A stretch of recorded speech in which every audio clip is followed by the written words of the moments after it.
선교가 정말 특별한 시간이었으면 좋겠고 기대하는 마음으로 그곳에 가고 싶다 이런 마음이었는데 뭘 기대해야 될지는 잘 모르겠는 생각이 좀 있었어.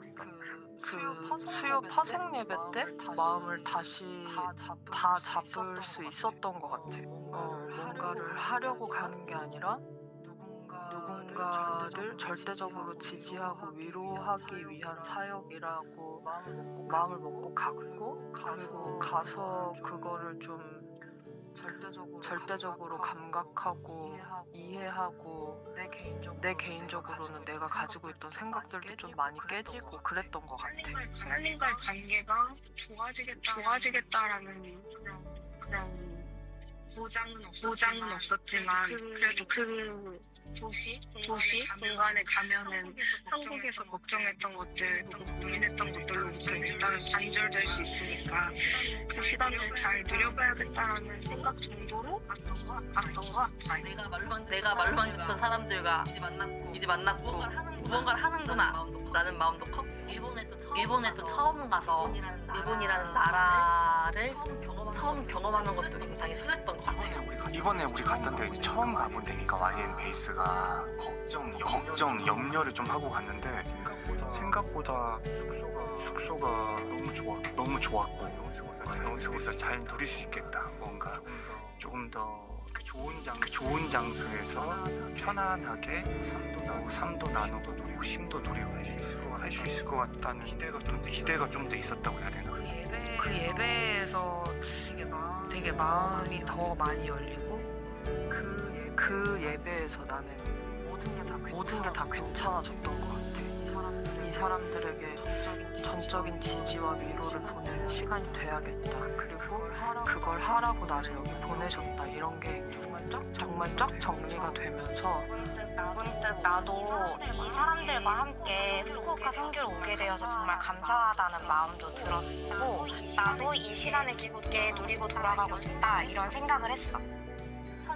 첫 예배를 드릴 때 저하고 이제 미라 언니하고 어린이 찬양 인도를 했잖아요. 또 다 같이 율동을 하는 모습이 저는 너무 아름다웠어가지고 굉장히 울컥했고, 아직도 그 단상을 잊을 수는 없을 것 같아요. 그래도 사람들한테 음식으로 섬길 수 있었던 것 같고, 그 과정에서 라이트하우스 찾아주시는 그 손님들 혹은 성도들 혹은 목사님이 생각하고 계시는 그런 감사의 마음을 표하고 싶은 분들에게 누가 되지 않는 거를 대접할 수 있었던 것 같아서 되게 감사했어. 우리가 한 준비한 것들을 아이들이 좋아해 줄까에 대한 걱정도 굉장히 많았는데 너무 감사하게도 아이들도 잘 참여해줘서 너무 좋았고, 피카츄 했던 것도 기억에 많이 남고, 그 피카츄 입고 호리에 목사님이랑 셀카도 엄청 많이 찍고, 그리고 그 라이트하우스를 방문한 사람들, 그리고 방문하지 않았지만 지나가는 사람들도 즐겁고 행복한 표정을 짓는 걸 보는 일이 되게 기뻤던 것 같아. 호림 목사님께 축강해 주셨을 때 기억이 되게 많이 남고, 목사님의 젊은 시절을 엿볼 수 있었던 것도 되게 의미가 있었던 것 같아요. 전체적으로 구성원들이 즐거움을 되게 추구하는 사람들이 많았던 것 같고, 뭔가 같이 좀 이렇게 별거 아닌 거에 뭐 행복함을 누리고 이렇게 재밌어 하고 하는 거를 서로 좋아하는 사람들이 많다 보니까 아침에 일어나서 나가기 전까지 이야기하고, 카페까지 걸어가면서 이야기하고, 밤에 이야기하고, 이런 것들도 다 순간순간이 좋았던 것 같고, 다들 막 깔깔거리고 웃었어. 나도 그렇게 소리내서 오랜만에 막 웃어봤고, 그냥 그런 게 되게 많이 남는 것 같아. 거기서 그 누렸던 9일 동안의 공동체에서의 즐거움과 기쁨이 돌아온 지금 내 삶에도 여전히 남아있는 것 같고, 뭔가 서로 주고받은 그런 마음의 온기를 통해서 나 스스로도 다시 사랑할 수 있게 된 것 같아. 교회와 나의 동역자들을 확실히 조금 더 사랑하게 된 것 같고, 돌아가서 이제 공동체의 시작이 진짜 선교의 시작이라고 해주셨던 말씀이 기억이 나가지고, 요 7기의 선교의 시작은 지금부터다라고 정리를 하고 싶다.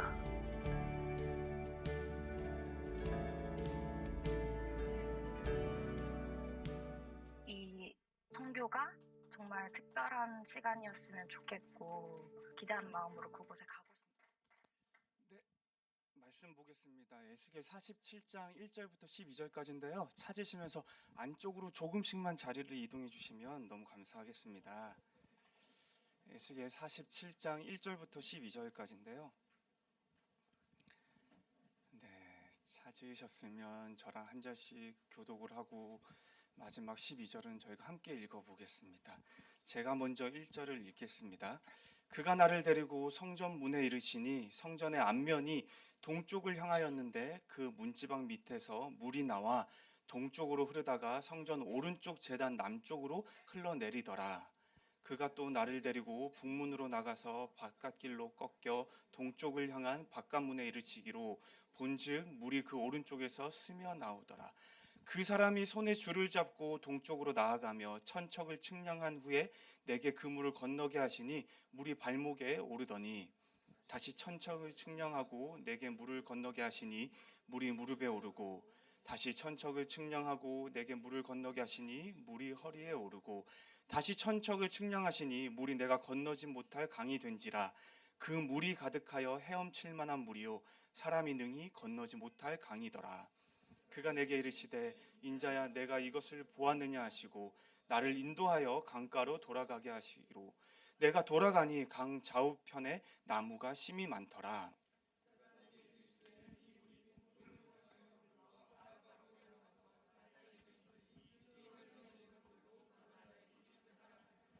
이 강물이 이르는 곳마다 번성하는 모든 생물이 살고 또 고기가 심이 많으리니 이 물이 흘러 들어가므로 바닷물이 되살아나겠고 이 강이 이르는 각처의 모든 것이 살 것이며 또 이 강가에 어부가 설 것이니 엔게디에서부터 에네글라임까지 그물 치는 곳이 될 것이라.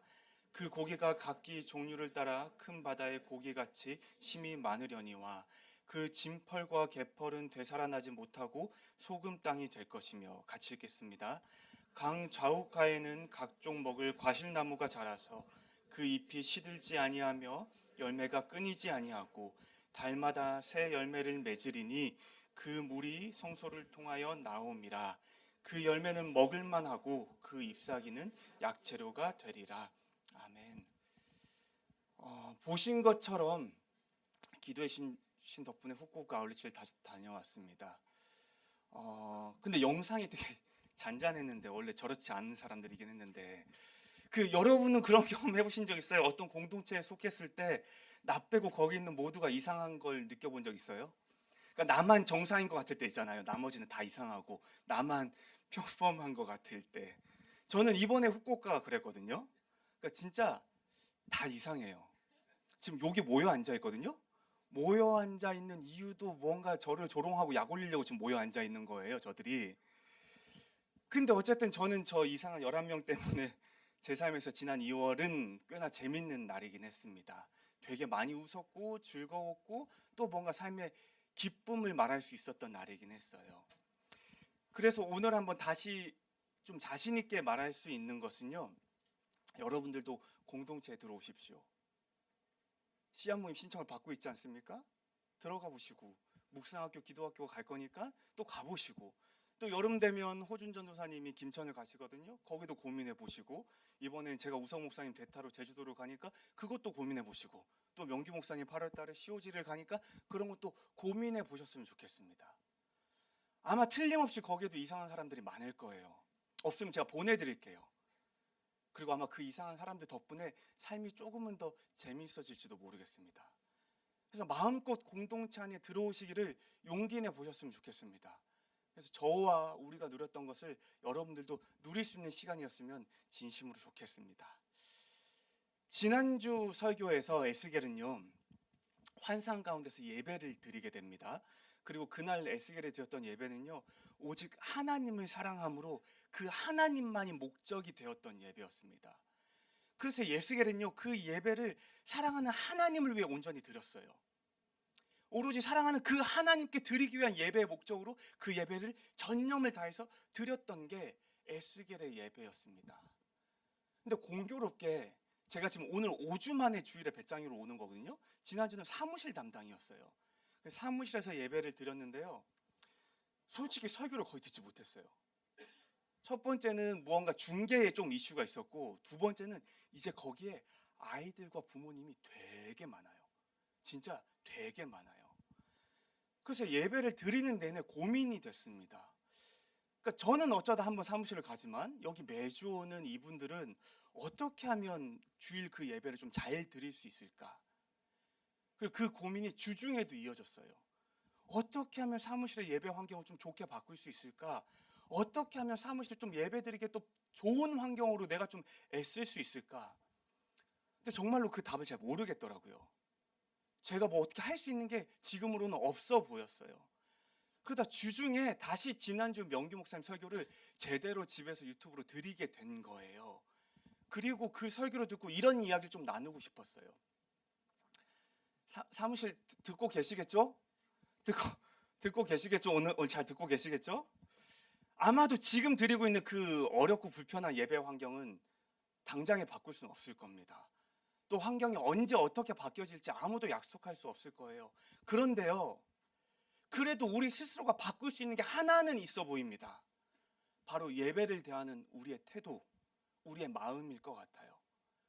이 예배가 정말로 사랑하는 하나님을 위해 드려지는 예배라는 것과 이 예배의 유일한 목적이 온전히 그 하나님께 예배를 드리기 위함에 둔다면요, 그런 마음으로 우리가 함께 모여 있다면요, 아마 우리의 예배가 조금은 더 나아지지 않을까 싶습니다.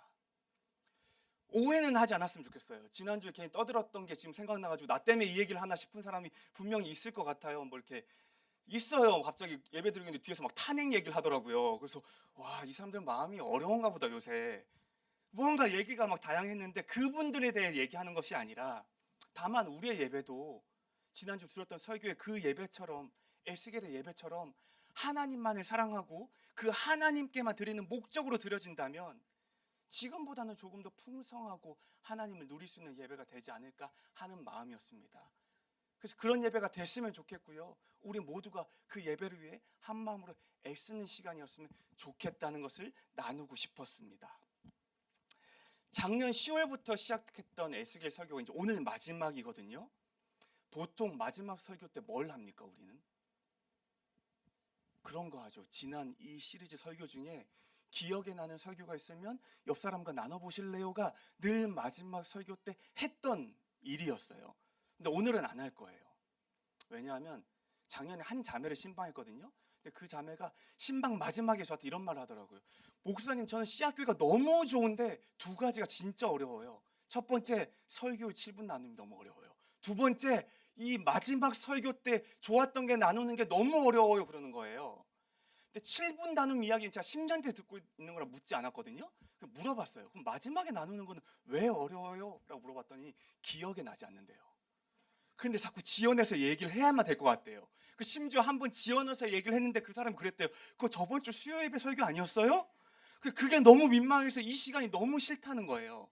그래서 제가 약속했어요. 언젠간 제가 마지막에 하게 되면 한 번은 안 하겠다. 그게 오늘입니다. 근데 생각은 해보고 싶어요. 지난 10월부터 들었던, 거기 주의해요. 이쪽 가만히 있어요.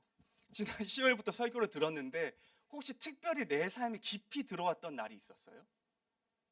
혹시 내 삶 가운데 내가 이거를 좀 바꿔봐야겠는데? 이런 변화가 필요하겠네? 이런 고민을 좀 깊이 해봤던 어떤 설교가 있었습니까?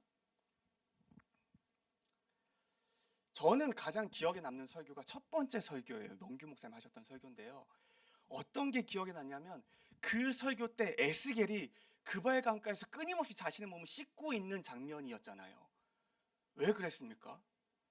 지금 바벨론의 포로로 살아가고 있는데요, 그곳에서의 삶은 자신이 평생 동안 지키던 그 율법을 지켜낼 수가 없는 삶이었어요. 그러니까 다시 말하면 자신이 지켜내고 싶은 삶의 정결을 전혀 지켜낼 수 없는 삶이었다는 거예요. 끊임없이 부정함에 노출됐고 그 부정함을 매일 그발 강가에서 씻어내는 게 에스겔의 모습이었던 거죠. 그리고 그때 당시에 에스겔은요, 이미 포로로 끌려온 지 5년쯤 된 30살이었거든요. 5년 전까지는 어떤 삶이었다고 그랬습니까? 평생을 제사장이 되기 위해서 준비했던, 제사장이 될 것을 소망에 품고 살았던 게 에스겔의 삶이었어요. 근데 그 첫 번째 설교 때 그발강가에 서 있던 에스겔은요, 그런 소망과 기대가 다 사라져 버렸죠. 아무런 삶에 어떤 기대가 남아있지 않은 삶이었어요. 그저 부정함을 씻어내고만 있던 삶이었다는 거죠. 그때 그 강가에 서 있던 에스겔의 모습이 저한테는 계속해서 생각이 나는 것 같아요. 되게 깊이 새겨졌던 것 같아요. 그래서 이후에 어떤 설교를 듣더라도 그때 에스겔의 모습이 계속 떠올랐어요. 절망과 낙심 가운데 그 강가에 서 있을 그 에스겔의 모습이요. 아무런 기대도 없이요, 소망도 없이요, 그저 그 강가에서 힘없이 또 내 몸의 부정함을 씻어내야만 했던 그 에스겔의 모습이요. 그리고 그때부터 오늘 우리가 읽었던 47장은요, 대략 25년 정도의 시간이 지난 후입니다. 에스겔의 나이도 이제 55살쯤 됐어요. 그리고 바벨론에서 포로로 살아간 지가 이미 30년이에요. 그러니까 예루살렘에서 살았던 시간보다 훨씬 더 길어진 게 이제 이때쯤이라는 거예요. 그리고 지금 여호와께서는요, 그 에스겔에게 환상을 통해 회복에 대해 이야기를 하고 계세요. 성전이 회복될 거야. 예배가 회복될 거야. 그리고 오늘 본문도 역시 그 회복에 관해서 이야기를 하고 있는 장면입니다. 우리가 아까 길게 읽었던 그 본문을 보면요, 총 물이라는 단어, 물이라는 단어가 14번 나와요. 그래서 지금 보고 있는 이 에스겔의 환상의 중심에는요, 그 물이라는 게 존재한다는 거예요. 에스겔이 살던 당시 그 고대 근동에서는요, 이 물이라는 게 사람들에게 되게 특별하게 인식되고 있었습니다. 그러니까 물에 대한 일반적인 그들의 생각은 이랬어요. 기본적으로 땅 위에서 나는 모든 물들은 땅 밑에 있는 바다에서 올라온다고 믿던 때였어요. 태초에 신이 이 땅을 창조할 때 땅 밑에 바다를 뒀고 그 바다를 통해 끊임없이 물이 올라오고 있다는 게 그들의 일반적인 인식이었습니다. 그리고 이 물은요, 절대로 인간의 힘으로 통치할 수 없는 존재였어요. 통제가 되지 않았어요. 오직 이것은 신의 영역, 신의 선물이라고 그들은 믿어왔어요. 이걸 왜 신의 선물이라고 했냐면 그들은 이 물이 치유와 회복의 능력이 있다고 믿었어요. 그래서 이 물은 생명을 살리는 신의 선물, 생명을 회복케 하는 신의 선물로 그들은 받아들이고 있었다는 거예요. 그러니까 이게 물에 관한 일반적인 생각이었고, 지금 에스겔은 그 물을 환상 가운데 계속해서 보고 있었다는 겁니다. 오늘 본문은 이런 장면으로 시작해요. 성전의 문지방에서 물이 흘러나왔대요. 그리고 거기서 흘러나온 물이 성전 오른쪽 제단 남쪽으로 흘러가고 있대요.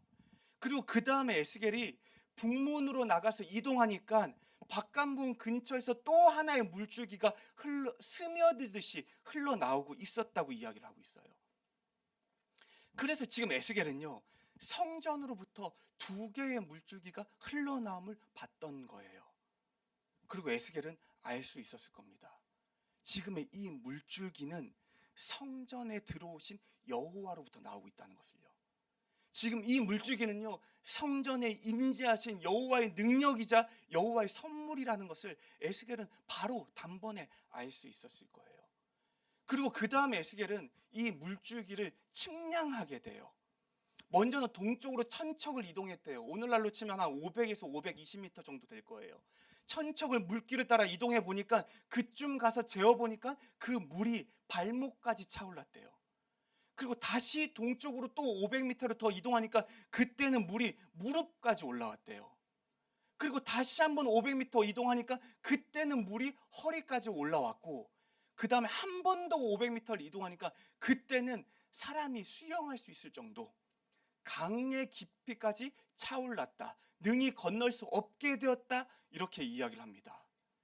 그래서 지금 에스겔은요, 성전에서 시작된 물줄기를 따라 이동하고 또 이동해서 마침내 그 물줄기가 강이 되었음을 확인하게 된 거예요. 그리고 이제는 그 깊어진 강에서 강의 주변, 강가, 물가로 이동을 하게 됩니다. 그래서 7절을 보면요, 이동 중에 강의 좌우에 나무들이 굉장히 많은 걸 보게 돼요. 그리고 8절부터 10절까지를 보면 이런 지명이 나와요. 아라바, 엔게디, 에네글라임, 이런 지명들이 나오는데요, 여기서 지금 말하고 있는 이 지명 모두는요, 오늘날 우리가 사해라고 부르는 곳 있죠. 거기에 속해 있는 지명들이에요. 사해가 어떤 곳입니까? 어떤 곳으로 알고 계십니까? 지금은 이스라엘, 요르단, 팔레스타인에 걸쳐 있는 곳이거든요. 길이가 한 60km쯤 된대요. 바다라고 부르는데 사실은 굉장히 큰 호수가 더 어울리는 말일 거예요. 근데 이 사해의 특징이 뭐냐면요, 여기는 일반 바다에 비해 염도가 한 10배 정도가 높대요. 그래서 그런 사진 보신 적 있죠? 어떤 사람이 사해에 누워가지고 신문 보고 있는 사진. 사람이 물에 되게 잘 뜬대요. 그래서 문제는 이 사해는요, 어떤 생물도 살아갈 수가 없는 곳이에요. 수많은 생물들이 생명력 있게 살아가야 하는 것이 원래 바다의 기능인데요. 그 모든 기능을 상실해버린 곳이 바로 이 사해예요. 방금 에스겔이 말했던 그 지명의 지역들이라는 겁니다. 근데 지금 에스겔의 환상 속에서 에스겔을 계속 인도하고 있던 그 안내자가 에스겔에게 이렇게 말하는 거예요. 성전에서 흘러나온 물로 이 죽었던 사해가 되살아나게 될 거야. 성전에서 시작된 이 강이 흐르는 곳마다 번성하여 모든 생물들이 살고 많아지게 될 거야.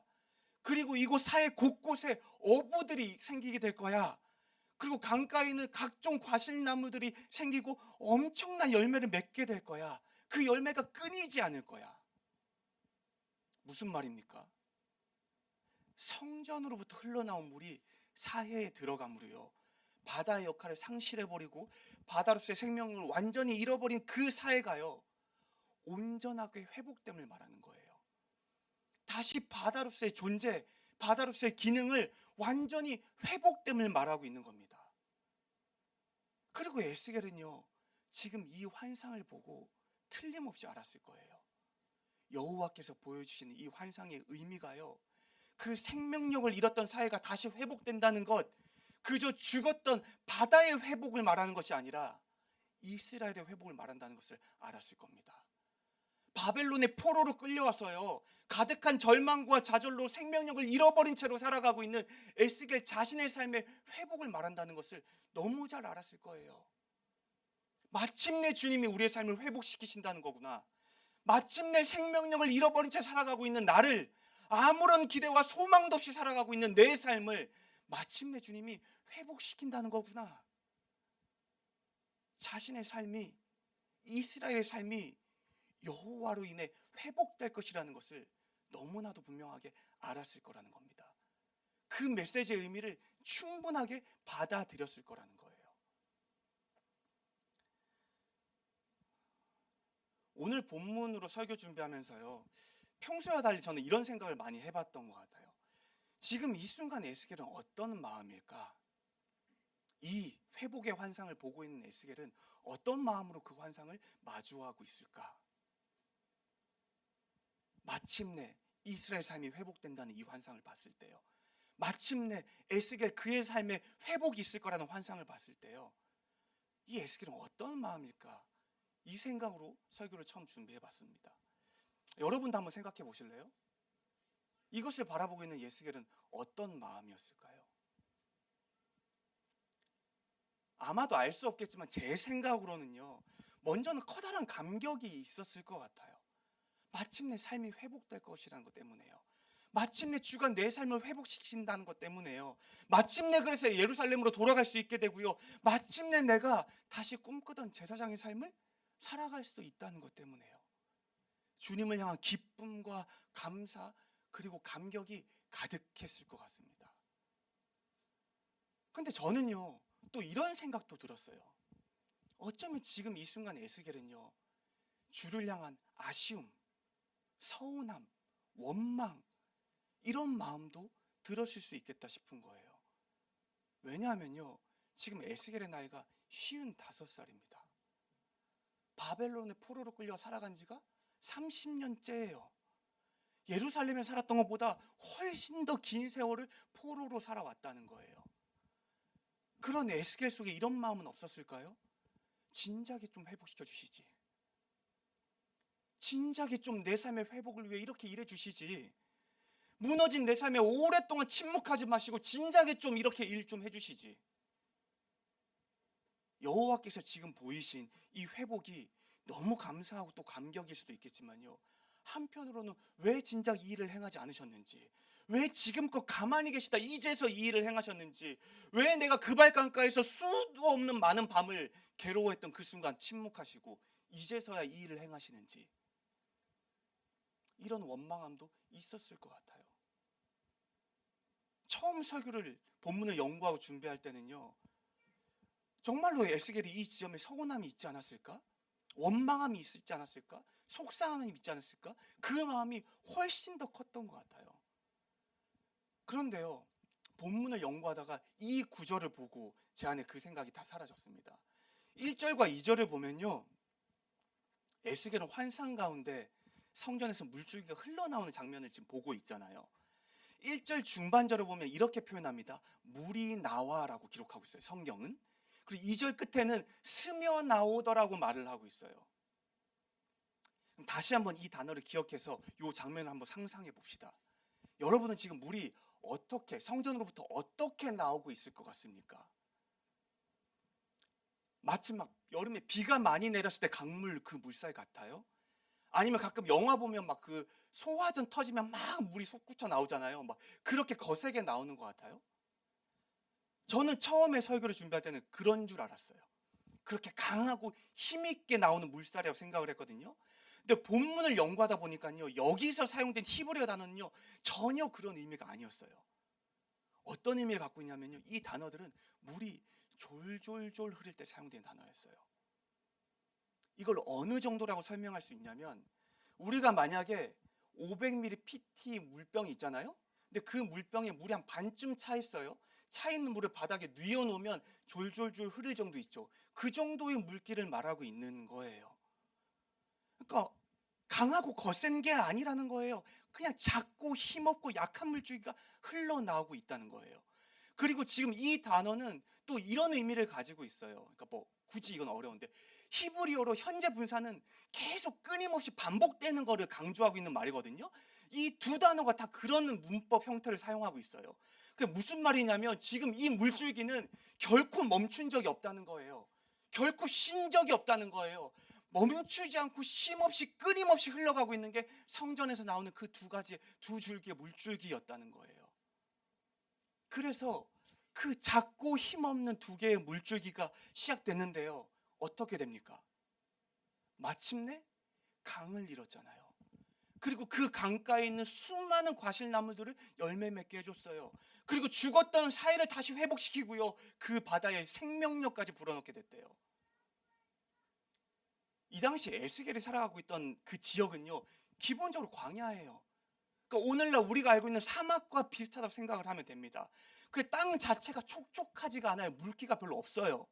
그런데요, 지금 성전에서 시작된 그 작고 힘없는 두 줄기의 물줄기가 그 메마른 땅을 흘러서 마침내 강을 잃었어요. 그리고 또 그 강은 수많은 나무들을 회복시켰대요. 그리고 마침내 그 강이 사해까지 회복시켰다는 것은요, 이것은 그 의미가 너무나도 분명하다는 거예요. 성전에서 나오는 물줄기는요, 결코 지금 이 순간 시작된 게 아니라는 거예요. 이미 아주 오래전부터 흘러나오고 있었다는 겁니다. 이미 아주 오래전부터 그 땅의 회복을 위해 일하고 있었다는 거예요. 비록 물살이 강하진 않았지만요, 결코 쉼 없이요. 비록 대단히 크고 거센 물줄기는 아니었지만요, 단 한 번도 멈춘 적 없이요, 끊임없이 계속해서 그 땅의 회복을 위해 흘러나오고 있었다는 겁니다. 그리고 마침내 에스겔은 그렇게 회복된 땅을 보게 된 거죠. 마침내 그렇게 회복된 바다, 사해를 마주하게 되었다는 거예요. 그리고 에스겔은 알았을 거예요. 여호와께서 자신의 삶의 회복을 위해서도 이렇게 오랫동안 일하셨다는 것을요. 여호와께서 그의 삶을 회복시키시기 위해서 아주 오랫동안 쉼없이, 결코 멈춤 없이 일하셨다는 것을요. 그 오랜 세월 바벨론에서 포로로 살아가면서요, 때로는 왜 주가 내 삶에 아무 일도 하지 않으실까 원망도 했겠지만요, 때로는 주가 왜 이렇게 오랫동안 내 삶을 방치하시나 서운하기도 했겠지만요, 때로는 주가 나를 버리신 게 아닐까 의심도 했겠지만요, 지금 주가 보여주신 이 환상을 통해서요, 에스겔은 틀림없고 분명하게 알았을 거예요. 아, 주님이 오랫동안 내 삶의 회복을 위해 일을 하고 계셨구나. 아, 주님은 지금껏 결코 침묵하신 적도, 쉬지도 멈추시지도 않고 내 삶의 회복을 위해 일하셨구나. 마침내 지난 세월 주님이 그의 삶에 어떻게 일하셨는지를 알게 되었을 거라는 겁니다.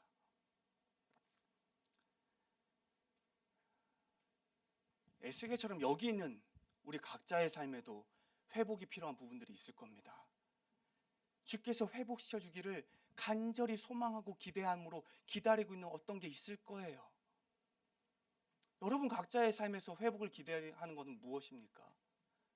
어떤 회복이 일어나면 좋겠다 기대하고 있습니까? 누군가는 건강이기도 하겠죠. 나의 건강과 가족의 건강과 가까운 누군가의 건강이요. 또 누군가는 관계일 수도 있을 거예요. 부모님과의 관계, 또 부모님끼리의 관계, 또 부부 사이의 관계, 부모와 자식 간의 관계. 누군가는 삶의 어려운 형편과 상황일 수도 있을 테고요. 누군가는 오랫동안 이루어지기를 간절히 기대하며 준비하는 어떤 꿈과 비전일 수도 있을 테고요.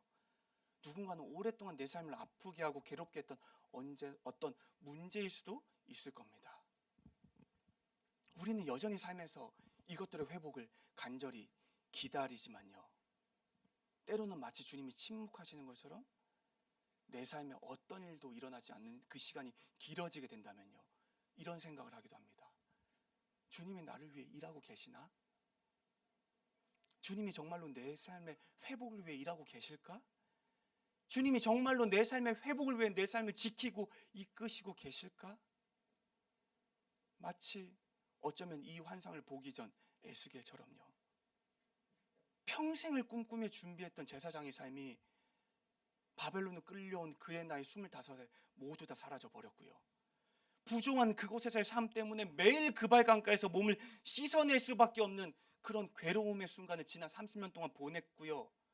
이제 나이가 55살쯤 되었을 때요, 당시 그때로는 이제 노인이 되어서 은퇴가 앞둔 그때가 되었을 때요, 그럼에도 불구하고 여전히 바벨론에서 몸을 씻어낼 수밖에 없는 어떤 꿈도 어떤 기대도 어떤 소망도 할 수 없는 날들을 보내고 있었을 에스겔처럼요, 우리 또한 주가 일하심으로, 주의 도우심으로 오랫동안 간절히 바라고 있는 내 삶의 어떤 것들이 마치 주님이 침묵하시는 것처럼 어떠한 회복의 기미조차 보이지 않을 때면요, 과연 주님이 내 삶에 일하고 계실까? 내 삶을 돌보고 계실까? 내 삶에 함께하고 계실까? 이런 의심이 우리 삶 가운데 찾아와 끊임없이 괴롭히기도 한다는 거죠.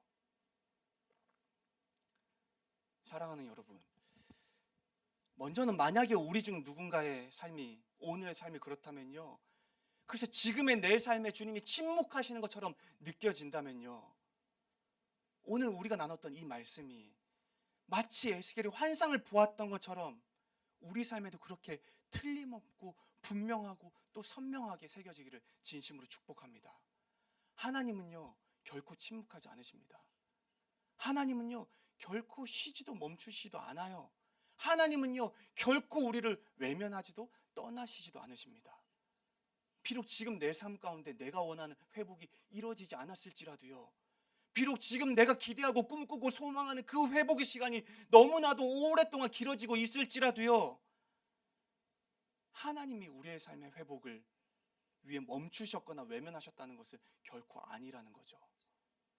마치 오래전부터 이스라엘의 그 땅의 회복을 위해 성전의 작은 물줄기가 졸졸졸 흘러나왔던 것처럼요, 주께서는 지금 이 순간도 여전히 쉼없이, 여전히 멈춤없이 우리 삶의 회복을 위해 당신의 일을 행하고 계시는 분이라는 겁니다. 다만 우리가 그것을 아직 삶에서 확인할 수가 없는 때라는 거죠. 저는 오늘 본문을 연구하면서요, 떠올랐던 시편이 있습니다. 시편 1편이에요. 잘 아실. 특별히 그 중에 3절이었습니다. 읽어보면 이런 거예요. 그는 시냇가에 심은 나무가 철을 따라 열매를 맺으며 그 잎사귀가 마르지 아니함 같으니 그가 하는 모든 일이 다 형통하리로다. 제가 진짜 좋아하는 구절이거든요. 그래서 이미 묵상학교 때 몇 번씩이나 설교를 했던 구절이기도 해요. 사실 저에게 이 구절은요, 하나님이 내 삶에 침묵하시는 게 아닐까 하는 의심과 두려움이 가득할 때 이 시편을 묵상하게 됐고요. 그때 주께서 주님의 마음을 제 삶에 이 구절을 통해서 마음껏 전해주셨던 구절이었습니다. 여기서 시냇가에 심겨진 나무가 철에 따라 열매를 맺는다고 하는데요, 그렇게 우리의 인생을 나무에 비유해 본다면요, 아마도 사계절 중에 봄이 삶의 생기로 가득하겠죠. 막 새로운 잎들이 날 거고 가지에 새로운 가지들이 막 뻗어나는 그 봄이 생기가 가득할 겁니다. 그리고 또 여름은요, 이 생기가 더욱 풍성해질 거예요. 잎들이 막 무성해지잖아요. 나무에 가지들이 더 굵고 튼튼해질 거잖아요. 그리고 가을은 어떻겠습니까? 이 풍성함의 절정이겠죠. 끊임없이 열매를 맺을 테니까요. 끊임없이 그 열매를 맺는 결과를 볼 테니까요. 그런데 문제는요, 겨울이죠. 이 모든 생기가 삶에서 사라지고요, 이 모든 풍성함이 사라진 그 춥고 차가운 겨울이요, 삶에서 그 어떤 수고와 애씀의 결과가 결코 드러나지 않고요, 가득한 추위, 더 추워지는 이 추위로 인해서 삶에 조금 남아있던 기대와 소망도 사라지는 그런 날일 겁니다. 그래서 우리는 삶에서 이런 계절을 마주하면 묻는 거예요. 주님, 제 삶에 함께하고 계십니까? 제 삶을 돌보고 계시나요? 제 삶의 회복을 위해 일하고 계십니까? 제가 이 시편을 깊이 묵상했던 10년 전 그때도요, 추운 겨울같이 제 삶에 간절한 회복이 필요한 순간이었습니다. 아내의 건강이 좋지 않았고요, 저는 목사로 살아갈 삶에 그 어떤 기대함도 없어서 매일을 두려움 가운데 살아가던 때였어요. 그 수도 없이 주 앞에 물었던 것 같아요. 주님, 저와 저희 가족을 위해 일하고 계십니까? 주님, 제 삶의 회복을 위해 주님도 일하고 계십니까? 근데 어느 날 연못가에 심겨있는 나무 한 그루를 보게 하셨어요. 그때가 잠시 캐나다에 있을 때였거든요. 근데 그 나무는요, 얼마 전까지 그 춥고 추운 캐나다의 겨울을 보낸 나무였거든요. 근데 이제 봄이 되니까 그 가지에 하나둘 잎이 자라나고 있었던 거예요. 그리고 주님이 그 나무의 모습을 통해 저에게 말씀해 주시는 것 같았습니다. 나는 이 겨울도 쉬지 않고 저 나무가 살아갈 나를 위해 물을 끊임없이 공급했다. 나는 이 겨울도 단 한순간도 외면하지 않고 저 나무의 봄을 위해 끊임없이 물을 공급했다. 그리고 사랑하는 아들아, 나에게는 네 삶도 저 나무와 다르지가 않다.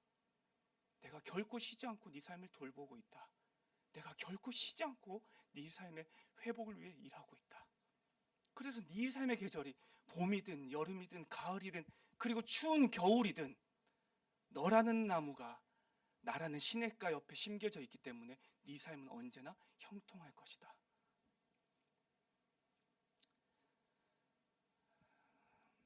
사랑하는 여러분, 하나님은요, 우리 삶을 지키시고 돌보시고 인도하시는 그 일을 결코 쉬지 않으신답니다. 하나님은요, 절대로 우리의 삶을 외면하지도 않으시고요, 절대로 우리의 삶에 침묵하지도 않으신대요.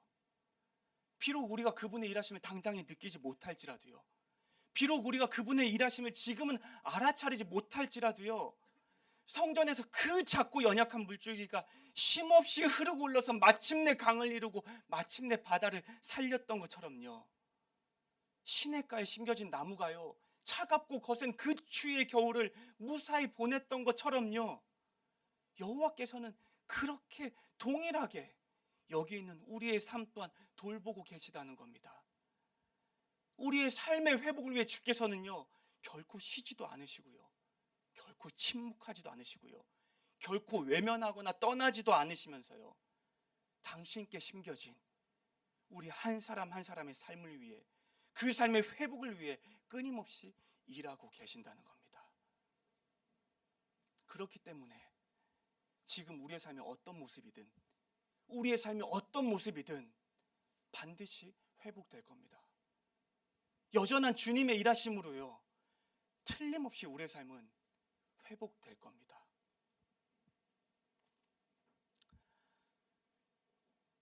이제 10월부터 우리가 비전이라는 제목으로 에스겔에게 보이신 환상에 대한 그 환상들을 모아서 설교했던 것을 이제 마치게 될 텐데요.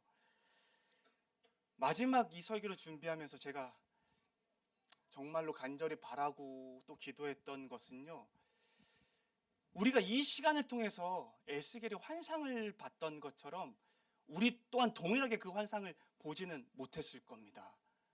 근데 바라는 것은요, 우리가 나눴던 이 말씀이요, 오늘 나누는 이 말씀이요, 마치 주께서 환상으로 에스겔에게 선명하고 분명하게 말씀하고 심어주셨던 것처럼 우리에게도 그렇게 선명하고 분명하게 우리 마음과 삶에 새겨지기를 진심으로 축복합니다.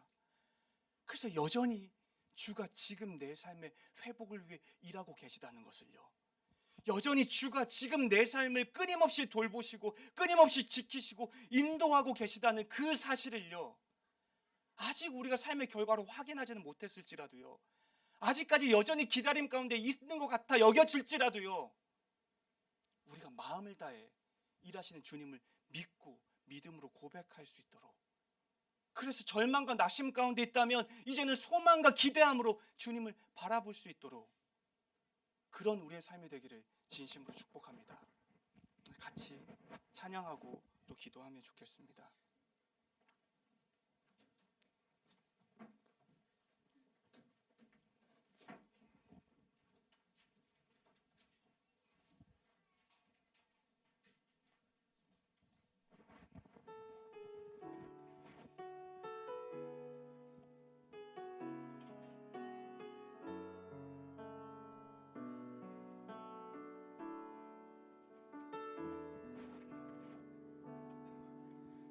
저물어 갈 때, 빈들에서 걸을 때, 그때가 하나님의 때, 내 힘으로 안 될 때, 빈손으로 걸을 때, 내가 고백해 여호와 이래. 주가 일하시네, 주가 일하시네, 주가 일하시네, 주께 아끼지 않는 자에게. 주가 일하시네, 주가 일하시네, 신뢰하며 걷는 자에게. 우리 다시 한번 찬양할 텐데요, 여기 가사 중에 여호와 이레라는 단어가 있습니다. 이 단어의 첫 번째 뜻은요, 주님께서 보신다는 거예요. 그리고 이 단어가 쓰여질 때 그 성경에서 의미는요, 여호와께서 준비하신다는 의미예요. 이 시간 다시 한번 찬양할 때요, 주께서 우리의 삶을 여전히 지켜보고 계시고 우리의 삶을 준비하고 계시는 그것을 믿는 믿음으로 같이 찬양을 고백했으면 좋겠습니다. 저물어 갈 때, 빈들에서 걸을 때, 그때가 하나님의 때, 내 힘으로 안 될 때, 빈손으로 걸을 때, 내가 고백해 여호와 이래. 우리 모인 이곳에, 모인 이곳에 주님 함께 계시네. 누리네 아버지 해. 적은 떡과 물고기 내 모든 걸 드릴 때 모두 고백해 여호와 이래. 주가 일하시네, 주가 일하시네, 주께 아끼지 않는 자에게. 주가 일하시네, 주가 일하시네,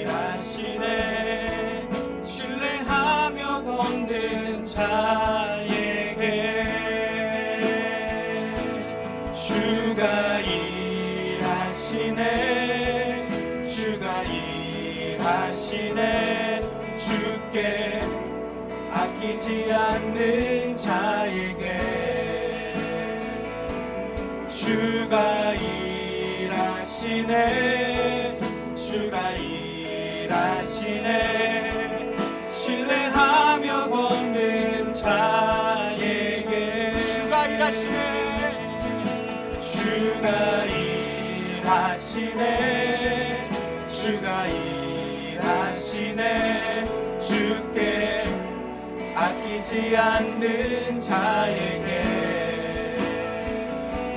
주가 일하시네 주가 일하시네 신뢰하며 걷는 자에게 주가 일하시네 주가 일하시네 주께 아끼지 않는 자에게 주가 일하시네 주가 일하시네 신뢰하며 걷는 자에게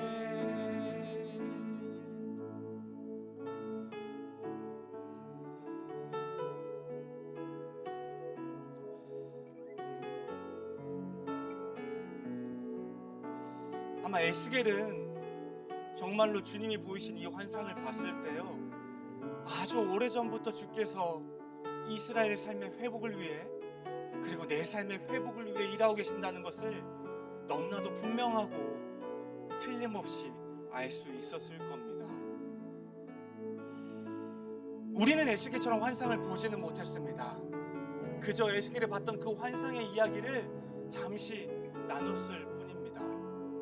하지만 이 시간 우리가 같이 기도하고 하기를 원하는 것은요 에스겔의 환상을 보고 주님의 그 메시지의 의미를 틀림없이 깨닫고 믿음으로 고백할 수 있었던 것처럼 우리 또한 오늘 이 얘기가 우리의 마음 가운데 깊이 찾아들어오고 깊이 새겨져서 정말로 주께서 내 삶을 위해 아주 오래전부터 일하고 계셨다는 것, 주께서 결코 내 삶을 단 한순간도 외면하거나 내 삶의 회복을 위해 그 일을 멈추신 적이 없다는 것, 끊임없이 나를 살피시고 나를 돌보시고 나를 지키시고 인도하셨다는 것, 그 사실, 그 진리의 메시지를 오늘 여기 있는 우리 또한 삶으로, 마음으로 깊이 받아들이고 새기게 해달라고 먼저 같이 주 앞에 기도하면 좋겠습니다. 기도하겠습니다. 오 주님, 주님이 에스겔을 통해 말씀하셨던 이 회복의 이야기, 나는 아주 오래전부터 이스라엘의 회복을 위해 일하고 있었다. 나는 아주 오래전부터 에스겔 내 삶의 회복을 위해 일하고 있었다. 주께서 선명하고 분명하게 환상 가운데 그에게 보이셨던 것처럼 사랑하는 시아교회 성도들의 삶 가운데서도 주님 보여주십시오. 알게 하여 주십시오. 그들이 믿음으로 고백하게 하여 주십시오. 그들의 삶에 하나님의 회복의 메시지가 깊이 새겨지게 하여 주십시오. 그들의 생각 가운데, 그들의 마음 가운데, 그들의 삶의 모든 곳곳 가운데 하나님이 내 삶의 회복을 위해 끊임없이 일하고 계시다는 것, 여호와께서는 단 한순간도 내 삶을 침묵하시거나 외면하신 적이 없고 결코 쉬지나 졸지도 않으시고 결코 그 일을 멈춘 적도 없이 언제나 동일하게 당신의 일을 행하고 계셨다는 것을 우리가 믿음으로 또 고백하고 받아들이게 하여 주십시오. 우리의 이 믿음이 흔들렸다면, 우리의 이 믿음이 힘겨웠다면 주님 이 시간 찾아가셔서 선명하게 보여주십시오. 분명하게 말씀해 주십시오. 우리가 의심하지 않고 이것을 받아들이는 믿음을 우리 가운데 허락하여 주십시오. 나를 사랑하는 나의 하나님이 내 삶을 끊임없이 돌보고 계신다는 것, 나를 사랑하는 나의 하나님이 내 삶의 회복을 위해 끊임없이 일하고 계신다는 것, 나를 사랑하는 나의 하나님이 잠시도 쉬지도 졸지도 멈추지도 않고 내 삶을 위해 일하고 계신다는 것, 말씀하시는 이 말씀이 우리의 삶에 완전한 믿음 되게 하여 주십시오. 우리의 삶에 온전한 믿음 되게 하여 주십시오. 더욱 단단해지길 원합니다. 더욱 굳건해지길 원합니다. 흔들리고 있는 자가 있다면 다시 한번 세워주십시오. 흔들리고 있는 자가 있다면 다시 한번 이 믿음으로 붙잡아 주십시오. 오 주님, 오 주님, 오 주님.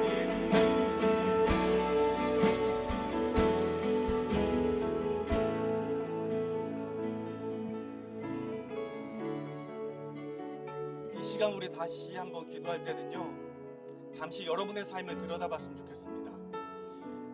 요즘 내 삶에 필요한 회복은 무엇입니까? 어떤 회복을 기대하고 계시고 어떤 회복을 기다리고 계십니까? 그런데 혹 이런 건 없습니까?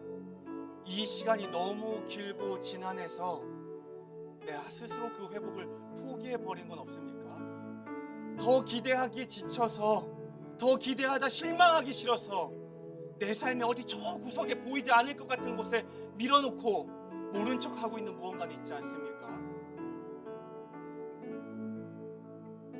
이 시간 다시 한번 주 앞에 기도할 때요, 우리가 믿음으로 이 회복에 대한 걸 선포하며 나아갔으면 좋겠습니다.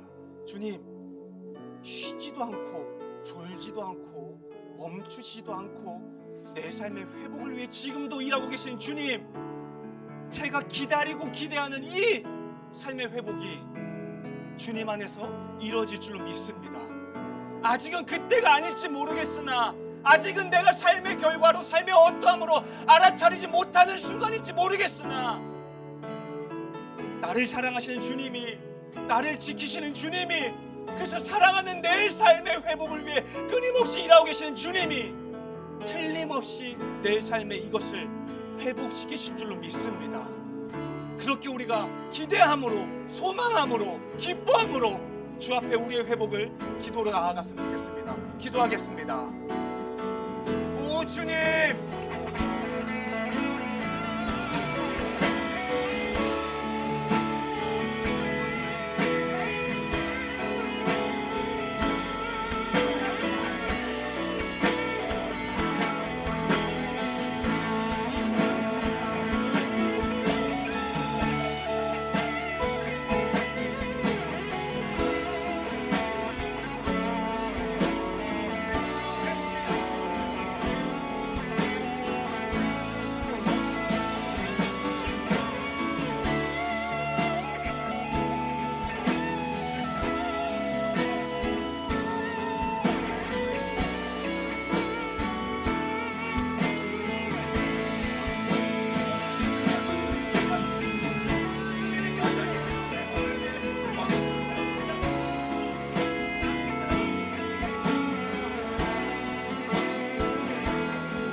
사랑하는 주님, 그리고 또 우리를 여전히 변함없이 너무나도 사랑하시는 주님,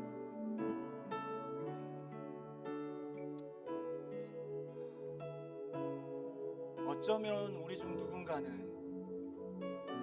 에스겔처럼 오랜 시간 삶에서 기대와 소망을 잃어버린 채로 괴로움 가운데 살아가고 있는 누군가가 있을 겁니다. 오랫동안 준비했던 무언가를 다 잃어버린 채로요. 내가 나를 지킬 수 없는 그 삶의 환경 때문에요. 전혀 나아질 것 같은 어떠한 기대와 소망도 없는 지금의 형편 때문에요. 내 삶의 회복을 스스로조차 포기하고 외면해버린 채로 살아가고 있는 누군가가 있다면요.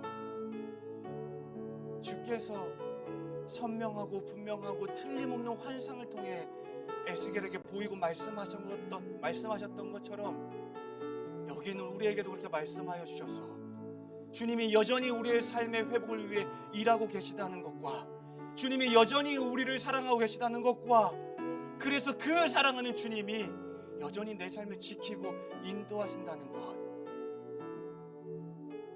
주님이 그런 분이시라는 것, 그것을 우리가 다시 한번 마음 깊이 새기고 그 주님을 삶을 다해 받아들이는 순간 되게 하여 주십시오. 그래서 우리가 삶의 절망과 낙심할 것이 많을지라도 그 주님을 바라보며 다시 삶의 기대와 소망을 품게 하여 주시고, 삶에 슬프고 괴로움이 많을지라도 그 주님을 바라보며 다시 삶의 감사와 기쁨을 고백하는 우리의 삶 되게 하여 주셔서 아직 내가 원하는 그 삶의 회복이 이루어지지 않았을지라도 믿음으로 우리가 그 회복의 감사함을 표하고, 믿음으로 우리가 그 회복을 기대하고, 믿음으로 우리가 그 회복을 소망하며 하루하루 우리의 삶을 회복을 위해 일하고 계시는 그 주님과 걸어가는 우리 모두의 삶 될 수 있도록 주님 인도하여 주십시오. 에스겔을 보았던 그 환상이 우리에게도 주님의 약속이 되어서